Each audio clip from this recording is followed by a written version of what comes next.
কষ্ট করে জাল বসাতেছি। আসসালামু আলাইকুম। সকালবেলা যাচ্ছে জাল তোলার জন্য, আজকে একটু দেরি হইল। নদীর পানি বেশি একটা বাড়েও নাই আবার কমেও নাই, মানে পানি থামে গেছে। দেখি আলহামদুলিল্লাহ মাছ পড়ছে কিনা পড়ছে।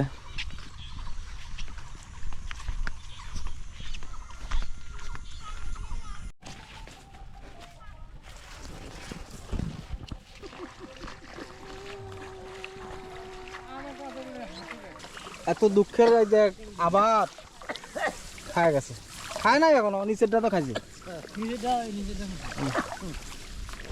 মারে ভিডিও করা লাগলে নি ওই পানি আসলে এই পানি এলে কি কম হয়েছে? হ্যাঁ এই পানি ছোট ছোট কোনটা?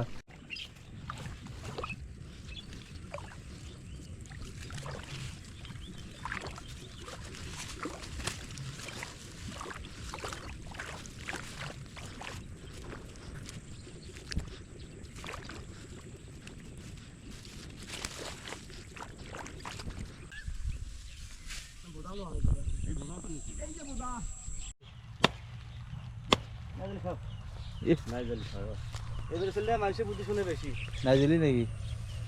কি ভালো হয় ভক্ত তো মরছি আরো মারা নাকবো। এবার ফেলে ওয়েলকাম। কেমন করে কাটালি বলবো কেন হবে হাতে কাটে ঠিক করে নাকি সেই জন্য বললাম যে কাঁঠালি বক কিন্তু মার্কেট পেয়েছে। আমরা আগে হলে পারে ধান কাট কোনবার তুলে মানে বেশি ফালা আছে হাসা খাচ্ছে খায়া পুষ মাস শেষ হবে বেশি ফালা কি বেশি কাটছি এই ধান কেমন কি করে, এই ধান হালকা লাল হলেই কাটি নেওয়া লাগবে।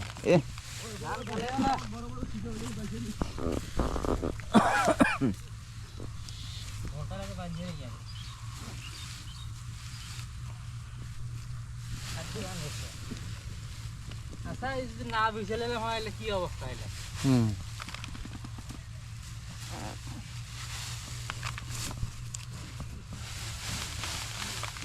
বাইরে বলছি সারাদিন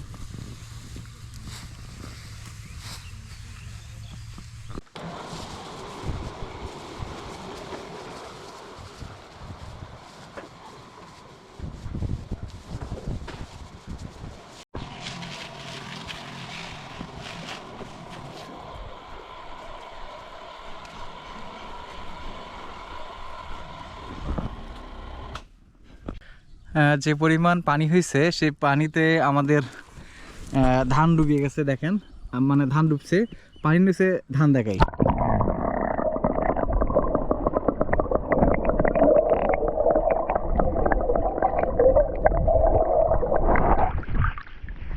এইটা হলো পানির নিচে ধান। এরপরও কি বলবেন যে আল্লাহ রহমত নাই? আল্লাহ রহমত অবশ্যই আছে।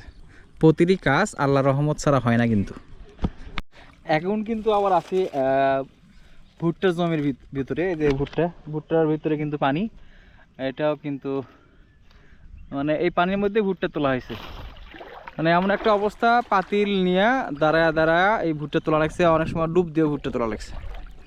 দেখেন এই যে এটা হলো পাট ক্ষেত, এই যে পাট ক্ষেত, এই পাট আমার গলা অবধি কিন্তু পানি। এই যে এই পাটও কিন্তু এই পানির তলে গেছে।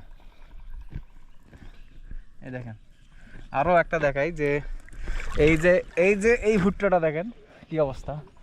এই দেখেন কতগুলো পানি। কয়েকদিন আগে ভুট্টাগুলো তোলা হয়েছে, আপনার গলা অবধি পানি।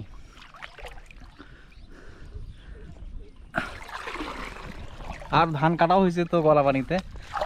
এমন একটা অবস্থা যে পানির তলে ডুব দিয়ে ধান কাটা লাগছে। তারপরেও আমি বলবো আলহামদুলিল্লাহ, কারণ হচ্ছে কি, বন্যাও আল্লাহর একটা রহমত, নিয়ামত। একটা সময় আসবে বন্যা হবে না, আর বন্যা হইলে কিন্তু আপনার উর্বর বা যে ময়লাগুলো আছে, জীবাণু আছে, এগুলো কিন্তু নষ্ট হয়ে যায়, মানে সব কিছু ভালো হয়ে যায়। তারপরেও আমরা সবাই আল্লাহর কাছে শুকরিয়া জ্ঞাপন করবো যে আসলে এগুলো সব কিছু আল্লাহর নিয়ামত, আল্লাহর রহমত। এগুলো কিন্তু গজব না।